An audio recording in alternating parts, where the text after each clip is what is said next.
ధరణి అనేది ఒక యాప్ తెచ్చి దోసుకోవడం తప్ప ఇంకేం చేయలేదు.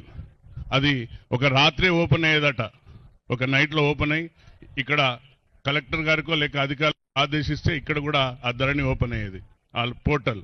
అలాంటి పరిస్థితులలో దీన్ని కూలాంకుషంగా ప్రతి కలెక్టర్ ఆఫీస్కి వచ్చి అందరి సలహా సూచనలు తీసుకొని ఏ విధంగా దీన్ని చట్టాన్ని రూపొందించాలి అని అహర్నిశలు పనిచేసిన మా యొక్క పొంగులేటి సీనన్నకు ప్రత్యేకంగా ధన్యవాదాలు.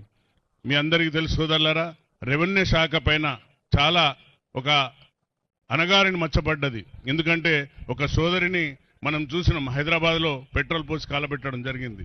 ఆ సమయంలో రెవెన్యూ శాఖ అంతా చాలా అభద్రతా భావంలో ఉండే. కాబట్టి ఆ ధరణి వల్ల ఎంత నష్టం జరిగిందో మనందరికీ తెలుసు.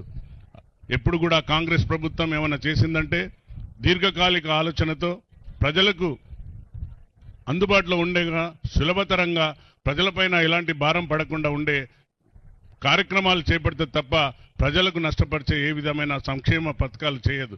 మీరందరం చూస్తున్నాం, మొన్న సన్నబియ్యం ఇచ్చినాం. సన్నబియ్యం కూడా ప్రతి పేదవాడి కడుపు నింపాలనే ఉద్దేశంతో అహర్నిశలు పనిచేస్తున్న కేబినెట్ మినిస్టర్లందరికీ కూడా ప్రత్యేక ధన్యవాదాలు. సోదరులారా, ఈ భూభారతి వల్ల ఒక పేరు ధరణి వచ్చినప్పుడు పేరుంటే భూమి ఉండదు, భూమి ఉంటే పేరు ఉండదు.